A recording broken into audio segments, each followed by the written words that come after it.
الحمد لله رب العالمين، والصلاة والسلام على سيد الأنبياء والمرسلين وعلى آله وأصحابه أجمعين. أما بعد، فأعوذ بالله من الشيطان الرجيم. بسم الله الرحمن الرحيم. كنتم خير أمة أخرجت للناس تأمرون بالمعروف وتنهون عن المنكر وتؤمنون بالله. صدق الله مولانا العظيم، ونحن على ذلك لمن الشاهدين والشاكرين، والحمد لله رب العالمين. يا رب صل وسلم دائما أبدا على حبيبك خير الخلق كلهم. هو الحبيب الذي ترجى شفاعته لكل هول من الأهوال مقتحم. اللهم صل على محمد وعلى آل محمد كما صليت على إبراهيم وعلى آل إبراهيم إنك حميد مجيد. اللهم بارك على محمد وعلى آل محمد كما باركت على إبراهيم وعلى آل إبراهيم إنك حميد مجيد.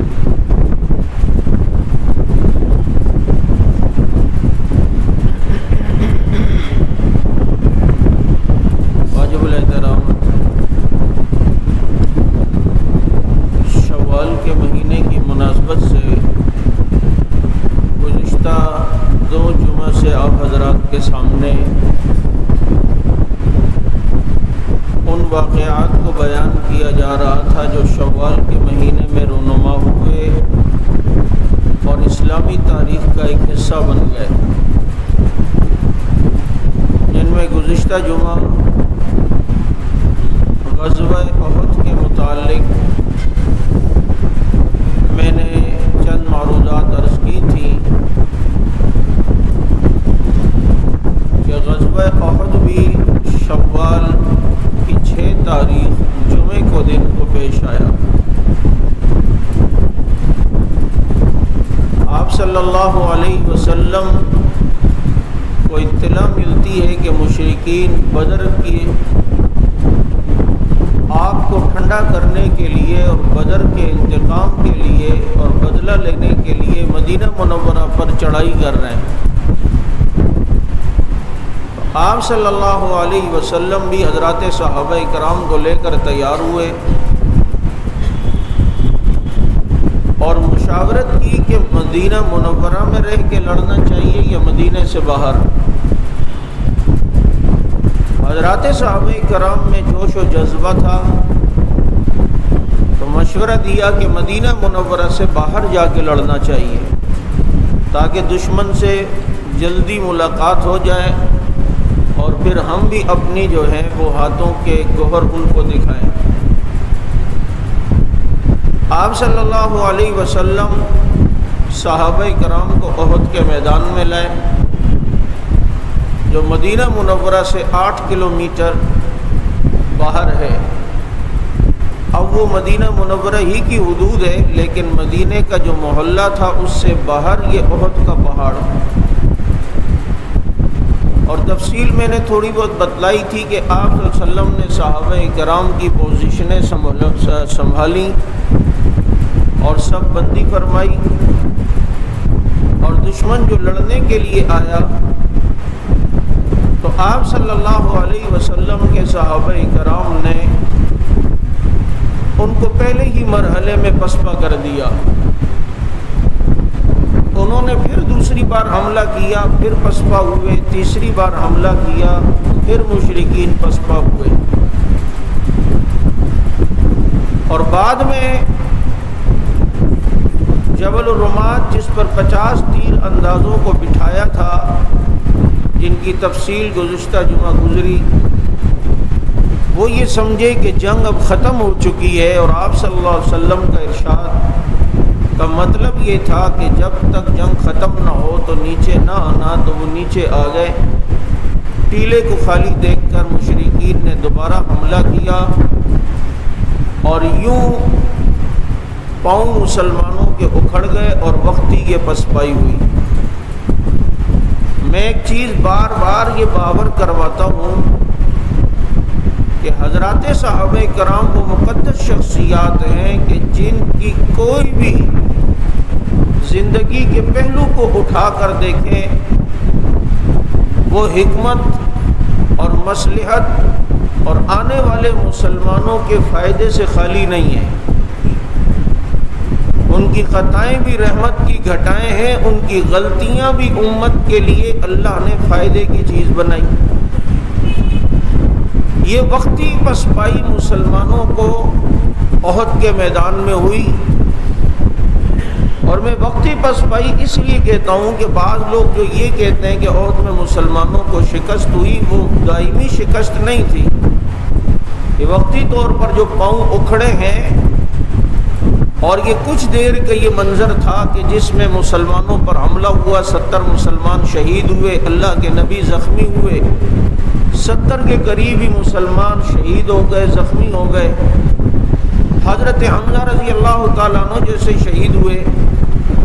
لیکن آپ جانتے ہیں کہ شیر زخمی بھی ہو جائے تو وہ شیر ہی ہوتا ہے، اور جب کوئی شیر کے تیور دیکھ لے کہ یہ زخمی شیر تو پہلے سے زیادہ غصے میں حملہ کرے گا، تو بس اتنا کچھ ہوا تو مشرکین نے کہا بس اتنا کافی ہے، بھاگو اس سے پہلے کہ ہماری مصیبت بنے۔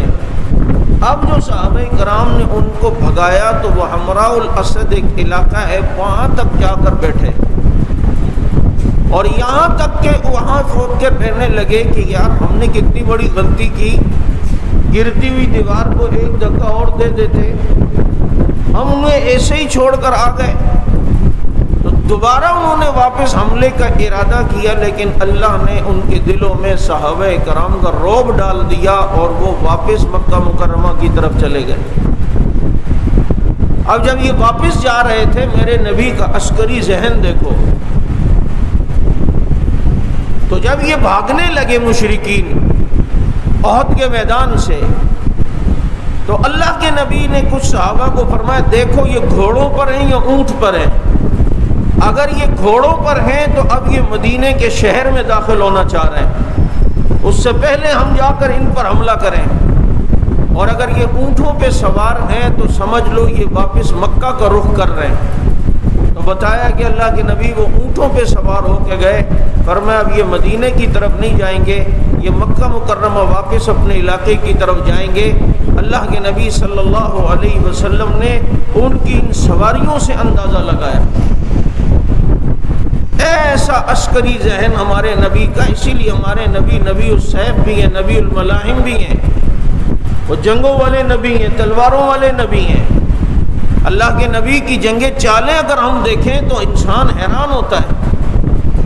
جب غزوہ احزاب ہوا اور چاروں طرف سے مشرکین نے مدینہ منورہ گھیرے میں آ گیا، اور مسلمانوں کی تعداد مدینے میں کم تھی، تو رات کو اللہ کے نبی نے فرمایا کہ ہر مسلمان اپنے لیے خود چولہا جلائے گا، کیونکہ جتنے زیادہ چولہے جلیں گے آگ دشمن اتنی دیکھے گا تو وہ اس طرح کاؤنٹ کرے گا کہ عام طور پر وہاں پر ایک چولہے پر 10 آدمیوں کا کھانا بنتا تھا، تو اب وہاں پر جتنے چولہے ہوں گے دشمن یہ کہے گا کہ جناب اتنے کھانے اس میں اتنے چولہے جل رہے ہیں اور ایک چولہے پہ 10 آدمیوں کا کھانا ہے، تو پھر یہ کتنے زیادہ بڑی تعداد میں ہوں گے۔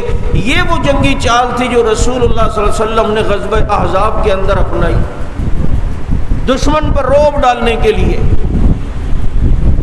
کہ دشمن ایسا اس کو لگے کہ جناب بہت بڑا ہے، اور ہونا بھی اسی طرح چاہیے۔ ہم تو 22 جمادی ثانی کے جلوس میں اتنے بڑے ہوتے ہیں، لیکن چپک کے ہم اتنے سے ہو کر بتاتے ہیں ان کو کہ ماشاءاللہ دیکھو ہم اتنے سے آئے ہیں۔ یہ بعض چیزیں ہوتی ہیں جو ہمیں سیرت سے پتہ چلتی ہیں، لیکن ہم اس طرف توجہ نہیں دیتے۔ ہم سیرت کو اور صحابہ کرام کی زندگیوں کو یوں سرسری پڑھنا شروع کر دیں. اللہ کے نبی کا عسکری ذہن دیکھیں.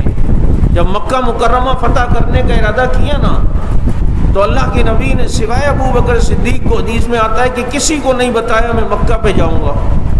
اور اللہ کے نبی نے مدینہ منورہ میں ایسا پہرا لگوایا کہ بتایا صحابہ اکرام جن کو پہرے پہ بٹھایا، فرمایا جو مدینے میں داخل ہو رہا اسے آنے دینا، لیکن جو مدینے سے باہر جا رہا اسے جانے نہیں دینا، کہ کہیں ایسا نہ ہو کہ یہ بات لیک ہو جائے کہ ہم مکہ مکرمہ آ رہے ہیں اور وہ مکہ والے پہلے سے تیاری نہ کر لیں. چنانچہ جو اندر آ رہا ہو آنے دو، لیکن جو باہر جا رہا ہو اسے باہر نہ جانے دو. اور یہ 10,000 کا لشکر لے کر اللہ کے نبی نے رخ طائف کی طرف کیا، تاکہ اگر کسی نے کوئی مخبری یا جاسوسی بھی کی تو وہ یہ سوچے گا کہ مسلمان نبی طائف کی طرف لے کر جا رہے ہیں مسلمانوں کو. اور طائف کی طرف سفر کرتے ہوئے ایک دم اللہ کے نبی نے رخ مکہ مکرمہ کی طرف کیا. وہاں مکہ مکرمہ میں دشمن کو پتہ ہی نہیں تھا کہ اللہ کے نبی نے یہاں پر آنا ہے اور جناب یہاں پر ایک دم حملہ کریں گے. اور یوں مکہ مکرمہ کو اللہ کے نبی نے چاروں طرف سے گھیرا ہے اور پھر حکم دیا کہ کوئی بھی اپنے گھروں سے باہر نہ نکلے. جو اپنے گھر میں رہا میں نے اس کو پناہ دے دی، جو ابو سفیان کے گھر میں گیا میں نے اسے پناہ دے دی، جو بیت اللہ میں گیا میں نے اسے پناہ دے دی کہ دشمن باہر کوئی بھی نہ آئے. جو گھر پہ رہا گھر کی کنڈی لگا کے بیٹھ گیا بس اسے کچھ نہیں کہا جائے گا. کہا جاتا ہے کہ دنیا میں سب سے پہلا کرفیو وہ رسول اللہ صلی اللہ علیہ وسلم نے لگایا ہے. یہ کرفیو کا یہ سما یہ سیرت کی کتابوں میں ملتا ہے کہ جب بغاوت کا خطرہ ہو، دشمن کے حملے کا خطرہ ہو تو یہ کرفیو کا سما جیسے طالبان نے کابل کے اندر لگایا تھا کہ جناب کوئی بھی باہر نہیں نکلے گا، اس لیے کہ ابھی نیا حملہ ہے، تازہ کابل کے اندر مسلمان کا داخلہ ہو رہا ہے. ایسا نہ ہو کہ دشمن یوں عوام کی طرح گھوم رہا ہو اور چادر کے اندر اس نے کچھ چھپایا ہوا ہو. تو اس کا بہترین علاج یہی کرفیو ہے کہ اپنی گھروں میں بیٹھ جاؤ. جب تم یہ اپنے گھروں میں چلے جاؤ گے پھر گھروں کی ایک ایک کر کے تلاشی ہوگی، پھر جناب جو بھی ایسے لوگ مشکوک ہوں گے وہ پکڑے جائیں گے. تو اگر ان لوگوں کی کامیابی کا راز دیکھنا ہے جو افغانستان کے اندر ان کو اللہ نے عطا کی ہے، وہ راز یہ ہے کہ انہوں نے رسول اللہ صلی اللہ علیہ وسلم کے غزوات کی سیرت کا مطالعہ بڑے غور سے کیا. تو یہ اللہ کے نبی نے دیکھے احد میں کس طرح اندازہ لگایا کہ اگر یہ گھوڑوں پر ہیں تو یہ لڑنے کے لیے مدینے پہ اب جا رہے ہیں، اور اگر یہ اونٹوں پر ہیں تو سمجھو یہ واپسی کا سفر کر رہے ہیں کہ لمبے سفر عموماً اونٹوں کے اوپر ہوا کرتا ہے. اور یوں احد کا نقشہ جو قرآن کریم نے بیان کیا وہ بڑا عجیب ہے. احد کا میدان آج بھی اگر کوئی شخص وہاں جاتا ہے، اگر کسی کی بست کی کیفیت ہو اسے رونا نہیں آ رہا ہوتا مدینہ منورہ میں رہنے کے باوجود، آپ یقین کریں اگر وہ احد کے میدان میں آتا ہے اللہ تعالیٰ اس کی ایسی بست کی کیفیت بنا دیتے ہیں اور اسے ایسا رونا آتا ہے. آج بھی حضرت حمزہ رضی اللہ تعالیٰ عنہ کی قبر وہاں احد کے میدان میں 70 صحابہ وہاں سو رہے ہیں. احد کا وہ چٹیل پہاڑ جس پر ایک درخت بھی آپ کو نظر نہیں آئے گا، لیکن خدا کی قسم خوبصورتی ایسی ہے کہ تمہارے گنجان آباد پہاڑ جس میں زرخیز اور سبزہ لگا ہوا ہو وہ بھی اس کی خوبصورتی کا مقابلہ نہیں کر سکتے. کہ احد پہاڑ کے بارے میں نبی نے فرمایا یہ ہم سے محبت کرتا ہے، ہم احد سے محبت کرتے ہیں. یہ جنت کا پہاڑ ہے، جنت سے آیا ہوا ہے. یہ احد کے فضائل اللہ کے نبی نے سنائے. اور جب بھی کسی سے محبت ہوتی ہے نا تو آدمی بات بات میں اس کی مثالیں دیا کرتا ہے. تو نبی جب وزن کے لیے کسی کی مثال جب بھی دیتے تھے فرماتے تھے احد پہاڑ کی طرح اس کی نیکی بڑھا دی جائے گی. بھائی جو کھجور اللہ کے راستے میں دیتا ہے اللہ اس کے ثواب کو بڑھا بڑھا کر احد پہاڑ کے برابر کر دیتا ہے. یعنی اگر اللہ کے نبی کسی ثواب کے بھاری برکم وزن کو بتانا ہوتا تھا تو اللہ کے نبی مثال احد کی دیتے تھے، اس وجہ سے کہ احد پہاڑ سے اللہ کے نبی کی محبت بہت زیادہ تھی. آج بھی وہ پہاڑ اپنے اندر وہ نورانیت اور روحانیت لیے ہوئے، اس کے اندر آج بھی نبی کی محبت کی جھلک نظر آتی ہے. ہمارے اندرون سندھ میں ایک مولوی صاحب جن کے مدرسے کی تعمیر ہو رہی تھی، وہ مدینہ منورہ گئے تو ایک پہاڑ سے پتھر بھی لے آئے بہت سے چھوٹا سا کہ اپنے دیوار پہ لگاؤں گا چنائی میں برکت کے لیے. لا کے لگا دیا، لیکن کہتے ہیں میں دیکھ کر حیران ہوتا تھا کہ وہ جگہ ہمیشہ تر رہتی تھی، گیلی رہتی تھی. میں اسے صاف کرتا پھر گیلی ہو جاتی. پوری دیوار میں صرف وہ جگہ جہاں احد کا پہاڑ کا پتھر لگایا ہے.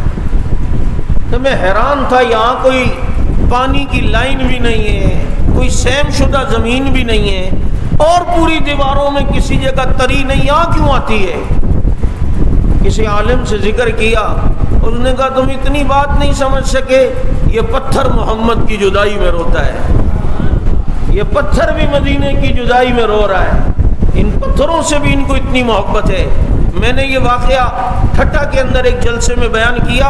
جلسے کے بعد ایک بابا جی آئے، کہنے لگے مولوی صاحب میں مدینہ منورہ سے مٹی لایا تھا برکت کے لیے، اور میں نے اپنے دکان کی سیلف کے دراز میں رکھی جہاں پیسے رکھتا تھا تاکہ برکت ہو. میں نے ایک دن جب دراز کو پورا کھولا، اس مٹی کو دیکھا تو وہ گیلی تھی. میں نے کہا پانی وانی گر گیا ہوگا، دھوپ میں سکائی، پھر رکھ دی. پھر دیکھا کبھی تو وہ گیلی تھی، پھر دیکھا تو گیلی تھی. میں نے کہا پتہ نہیں کیا بات ہے. کسی عالم سے پوچھا تو کہا یہ مٹی بھی مدینے کی جدائی میں رو رہی ہے، یہ مٹی بھی وہاں رسول اللہ صلی اللہ علیہ وسلم کی جدائی میں رو رہی ہے. یہ سارے کائنات کی ایک ایک چیز خدا کی قسم میرے نبی سے محبت کرتی ہے. ہمیں اس کا شعور نہیں، لیکن یہ سارے میرے نبی کو جانتے بھی ہیں، اور یہ ساری مخلوقات میرے نبی سے محبت اور عشق بھی کرتی ہے. اللہ ہمیں بھی سچا عشق نصیب فرمائے. تو اللہ کے نبی صلی اللہ علیہ وسلم نے یوں احد کے میدان میں اندازہ لگایا اب مسلمانوں کو یہ وقتی شکست ہوئی. اب اس وقتی شکست میں فائدہ، وہ فائدے چند میں نے آپ کو پچھلے جمعے بتائے. لیکن ایک بات یہ یاد رکھیں، صحابہ کرام قیامت تک ہمارے لیے معیار اور کسوٹی ہیں، قیامت تک. فَإِنْ آمَنُوا بِمِثْلِ مَا آمَنْتُمْ بِهِ فَقَدِ اهْتَدَوْا. اللہ نے معیار صحابہ کو بتایا. آج جو صحابہ کو بڑا ہلکا لیتے ہیں، نہیں جی ہمارے سامنے تو قرآن اور حدیث ہونی چاہیے، قرآن اور حدیث پر عمل کیسے کرنا ہے؟ جیسے ان مومنین نے کیا جو عمل کیا تو اللہ نے انہیں کامیاب کہا. اللہ کے نبی جب کسی کو دعوت دیتے تھے اسلام کی تو کیا کہتے تھے؟ سوال ایک یہ کیا کرو جو صحابہ کے بارے میں اگر یہ کہا آپ کو سامنے یہ نظر آ رہا ہو کہ یہ صحابہ کو بڑا ہلکا لے رہا ہے، تو ان سے کہنا اللہ کے نبی جب اسلام کی دعوت دیتے تھے تو کیا کہتے تھے؟ اگر وہ کوئی بھی جواب دے کہ نہیں، بات یہ ہے اللہ کے نبی فرماتے تھے کہ ایسے ہی ایمان لے آؤ جیسے میرے صحابہ ایمان لائے. وہ کہے گا یہ تو ہم نے نہیں سنا. تو قرآن پڑھ تو سننا. سورہ بقرہ کا دوسرا ہی رکوع جب تو پڑھے گا وَإِذَا قِيلَ لَهُمْ آمِنُوا كَمَا آمَنَ النَّاسِ، ان منافقین سے جب کہا جائے ایسے ایمان لاؤ جیسے یہ صحابہ ایمان لائے، تو کسوٹی اور معیار اور پیمانہ اللہ کے نبی نے خود صحابہ کو فرمایا ہے کہ ایسے لے آؤ. اتنے کامل ہیں کہ نبی فرما رہے ہیں ایسے ایمان لے آؤ جیسے میرے یہ یار ایمان لائے. اب وہ چونکہ قیامت تک کسوٹی ہیں، اب یہ احد میں وقتی شکست نہ ہوتی نا تو مسئلہ یہ ہے کہ ہر جنگ میں مسلمانوں کو فتح ہوئی ہے. اب قیامت تک چونکہ یہ دین، یہ شریعت، یہ صحابہ کرام کو اسوہ حسنہ، یہ قیامت تک کے مسلمانوں کے لیے ایک مشعل راہ ہے، ایک پیمانہ ہے، ایک کسوٹی ہے. چنانچہ ہر جنگ میں مسلمانوں کو فتح ہوئی ہے. اب مسلمانوں کے سامنے فتح کا تو معیار تھا، لیکن اگر یہ وقتی شکست احد میں نہ ہوتی تو بعد کی جنگوں میں مسلمانوں کو شکست تو ہونی تھی. لہٰذا اب شکست کے بعد کیا کرنا ہے؟ تو کوئی پیمانہ نہ ہوتا، کوئی کسوٹی نہ ہوتی، کوئی بنا معیار نہ ہوتا کہ یار شکست کے بعد اب کیا کرنا ہے، تاکہ انسان دوبارہ کھڑا ہو جائے، تاکہ یہ مسلمان دوبارہ فتح حاصل کرے۔ تو اس قیامت تک آنے والے مسلمان قوم کو اگر کسی کو جناب شکست ہو، اس کی شکست فتح میں کیسے بدلے؟ اس شکست کو فتح میں بدلنے کے لیے اللہ نے معیار اور کسوٹی صحابہ کے عہد کو بنایا تھا کہ یوں ہوتا ہے، کیونکہ عہد میں افواہ پھیلی کہ اللہ کے نبی شہید ہو گئے، ہوئے ہوئے قیادت کی شہادت کی خبر انسان کے مورال کو کتنا گرا دیتی ہے اور انسان کے اعصاب پہ کتنا اثر کرتی ہے، اور قیادت بھی ہو محمد الرسول اللہ صلی اللہ علیہ وسلم جیسی، اور کارکن بھی وہ محبت کرنے والے جو اپنے قائد کا لعاب دہن زمین پہ گرنے نہ دیں، اپنے ہاتھوں سے لگا کر اپنے جسم پہ مل لیں۔ یہ کتنی محبت ہے، اس میں ہوش ہی نہیں رہا کہ کیا کیا جائے۔ چنانچہ اللہ کے نبی صلی اللہ علیہ وسلم کی جب اطلاع آئی نا کہ اللہ کے نبی زندہ ہیں، انہیں کچھ نہیں ہوا، اب دیکھیں نا وہ جتنے تھے سارے واپس ایک ساتھ مل کے جب دشمن پہ حملہ کرتے اور دشمن کو کہاں تک بھگا دیا، کیونکہ حضرت مصعب بن عمیر رضی اللہ تعالیٰ عنہ شہید ہوئے تھے، تو مصعب بن عمیر رضی اللہ تعالیٰ عنہ ان کے شبیہ اللہ کے نبی سے ملتی تھی، تو اس پہ مشرکین نے یہ افواہ اڑا دی کہ اللہ کے نبی شہید ہو گئے۔ ابو سفیان جو اس وقت تک مسلمان نہیں تھے، دور سے ایک آواز دیتے ہیں، کہاں ہے تم میں محمد ہے تو کھڑا ہو جائے، زندہ ہے تو کھڑا ہو جائے۔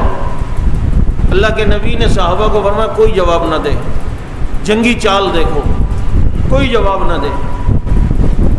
اس نے ڈائریکٹ اس کے بعد پتہ ہے کیا کہا؟ اس نے کہا ابو بکر زندہ ہے تو کھڑا ہو جائے۔ نبی نے کہا خاموش۔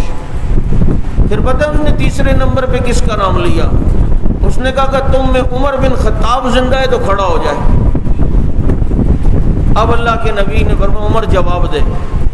حضرت عمر کی آواز بڑی تھی، حضرت عمر نے فرمایا اللہ کے دشمن، عمر بھی زندہ ہے، ابو بکر بھی زندہ ہے، اور ان کا محمد بھی زندہ ہے۔ اس نے اول حبل کا نعرہ لگایا، ادھر سے حضرت عمر کو فرمایا عمر جواب دے۔ حضرت عمر کہتے اللہ عز و جل، یہاں سے اس نے کہا لنا عزا ولا عزا لکم، ہمارا عزا ہے تمہارے پاس کوئی عزا نہیں۔ نبی نے فرمایا عمر جواب دو۔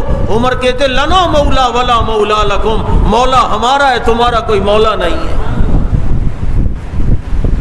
یہ جواب دیے جا رہے ہیں۔ اب جب مسلمانوں کو پتہ چلا تو بھائی اللہ کے نبی کو کچھ نہیں ہوا، اوہو وہ زخموں کو بھول گئے، اپنی تکلیفوں کو بھول گئے، اپنے شہیدوں کو تو بالکل جب نبی کی خبر آئی دھیان ہی نہیں۔ جبھی تو ایک عورت کو خبر ملی عہد میں، تیرا والد، تیرا بیٹا، تیرا بھائی، تیرا والد، تیرا بیٹا اور تیرا شوہر دونوں شہید ہو گئے، بھائی بیٹا اور شوہر۔ تو چونکہ افواہ نبی کی شہادت کی پھیل چکی تھی، انہوں نے کہا ان کو چھوڑو، بتاؤ میرے نبی کا کیا حال ہے۔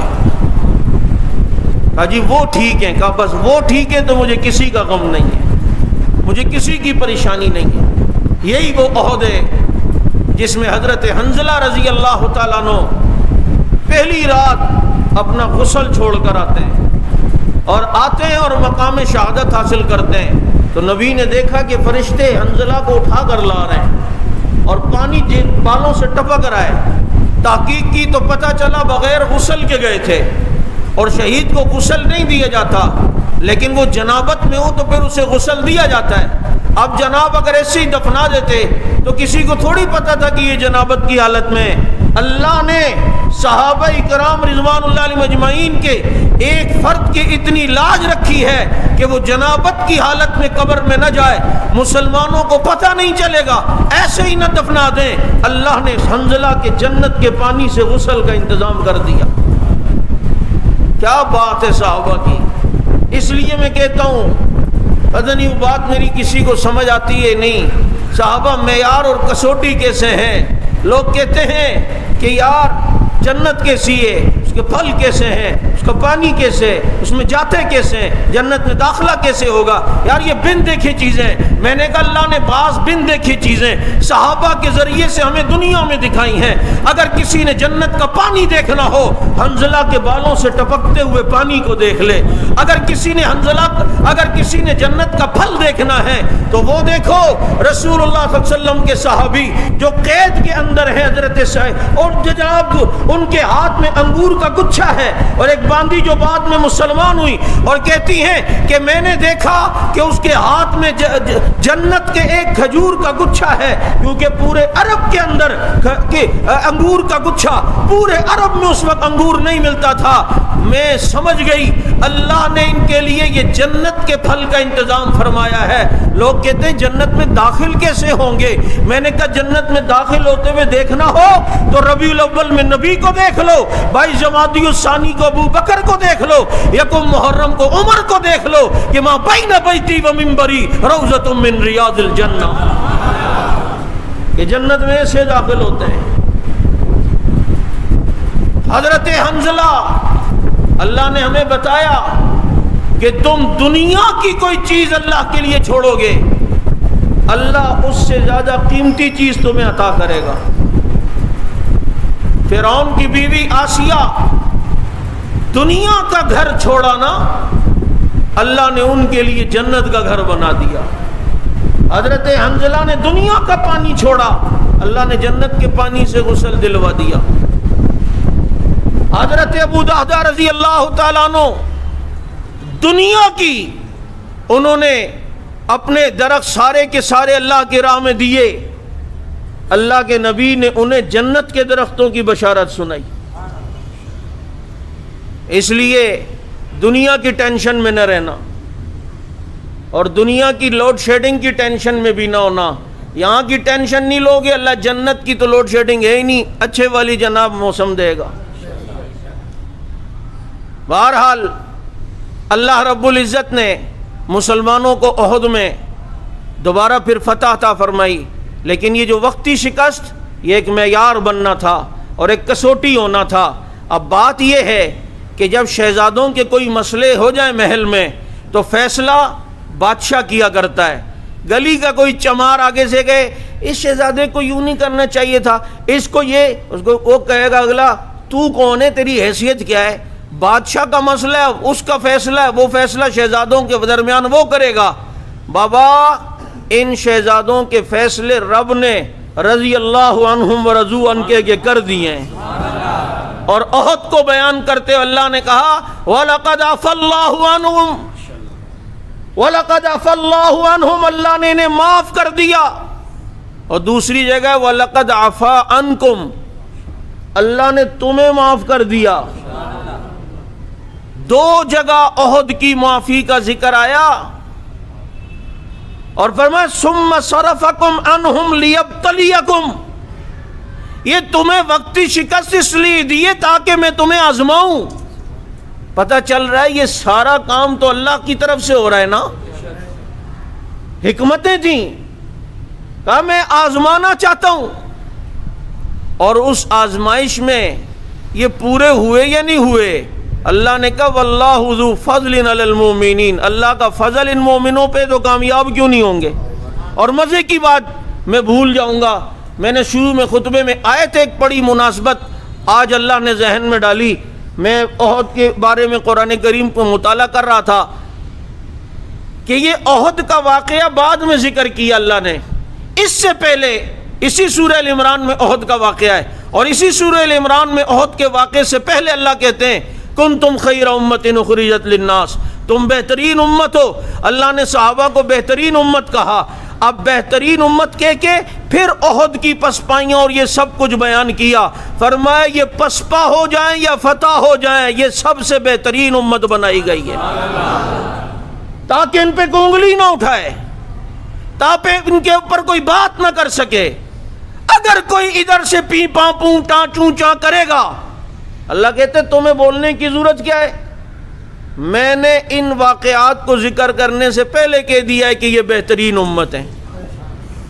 حضرت عمر رضی اللہ تعالیٰ عنہ کہتے ہیں کہ یہاں کنتم خیر امت سے مراد صحابہ ہیں، ساری امت اگر ہے تو وہ صحابہ کے تابع ہو کر، لیکن خصوصیت سے مراد یہاں صحابہ ہیں، کیونکہ اگر ساری امت ہوتی، حضرت عمر کہتے ہیں جملہ ہوتا انتم خیر امت، جملہ اسمیہ سے، کیونکہ جملہ اسمیہ میں دوام ہے، زید قائم، یہ کسی زمانے میں بھی کہا جائے گا تو مطلب یہ کہ زید کھڑا ہے، لیکن اگر زید کھڑا تھا تو مطلب یہ تھا، ہو گیا، اب نہیں ہے، اس لیے تم جملہ فعلیہ لا کر بتایا ہے کہ تم بہترین امت ہو گئی ہو، اور جو ہونی تھی وہ کون ہے؟ وہ رسول اللہ صلی اللہ علیہ وسلم کے صحابہ ہیں۔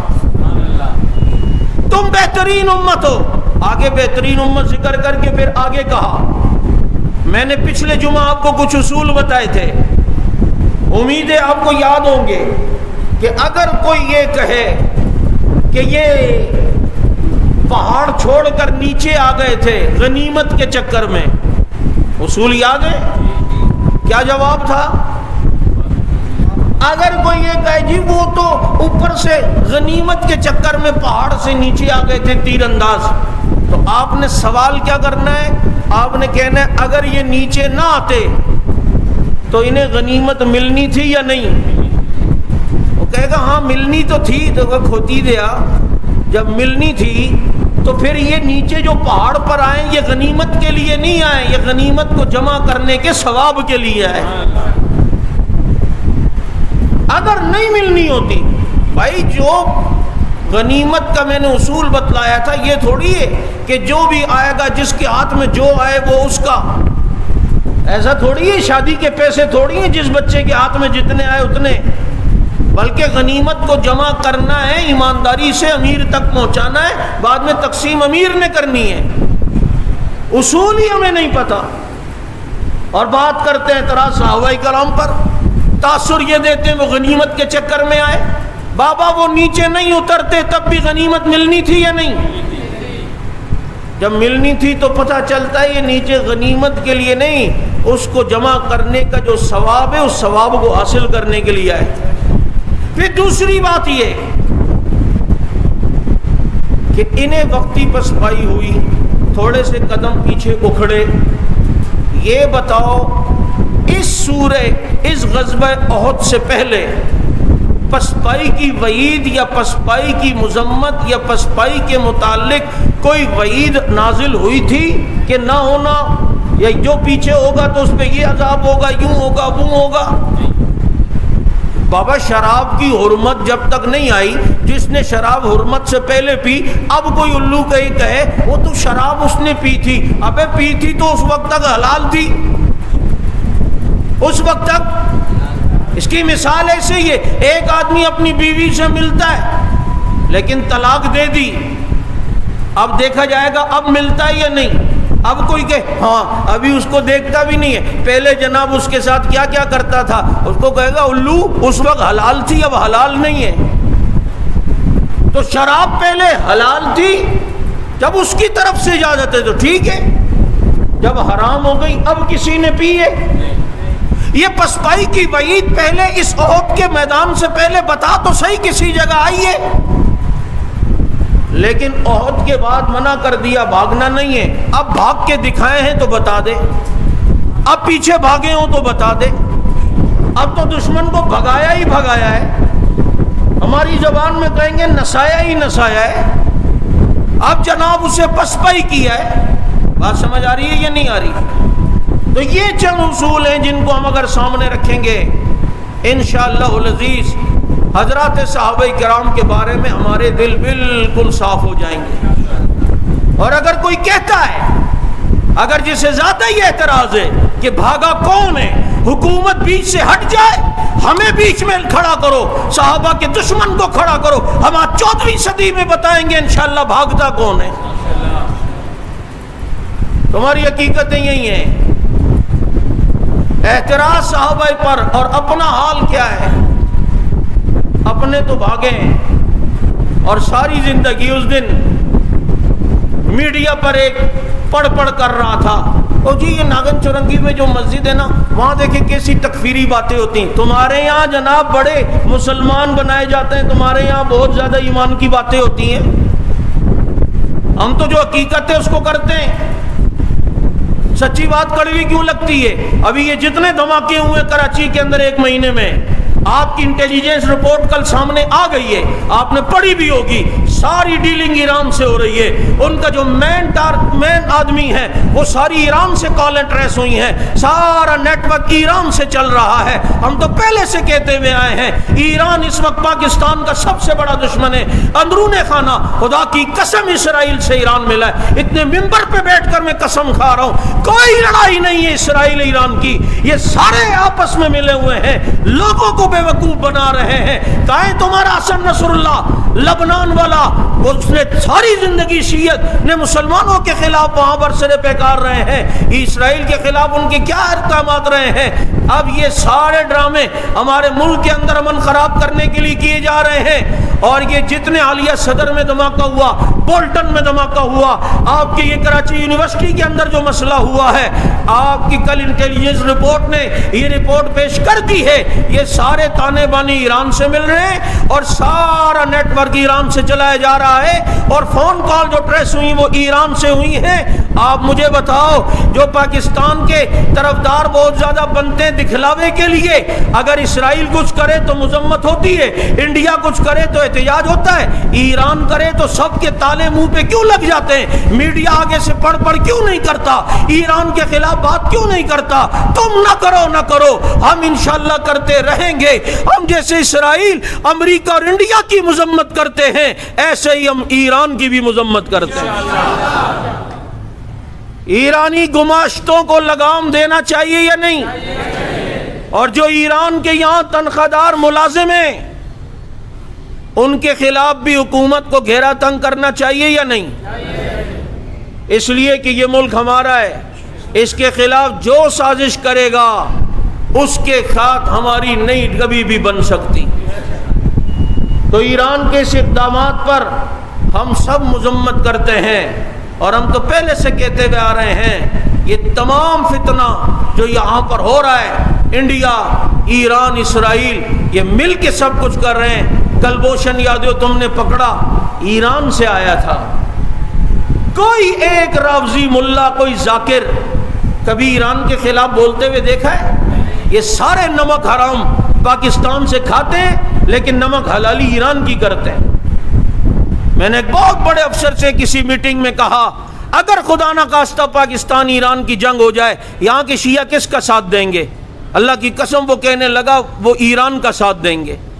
میں نے کہا وہ ایران کا ساتھ دیں گے اور تم یہاں پر ہمیں جو ہے وہ دہشت گرد اور ہمیں پتہ نہیں کیا کیا تانے دیتے ہو. اگر ایسا کچھ ہو تو ہم تو انشاءاللہ العزیز کل بھی اپنے ملک کا ساتھ دیا تھا, آج بھی اپنے ملک کا ساتھ دیں گے. اللہ رب العزت ان تمام سازشوں کو ہمیں سمجھنے کی توفیق نصیب فرمائے. وآخر دعوانا الحمدللہ رب العالمین.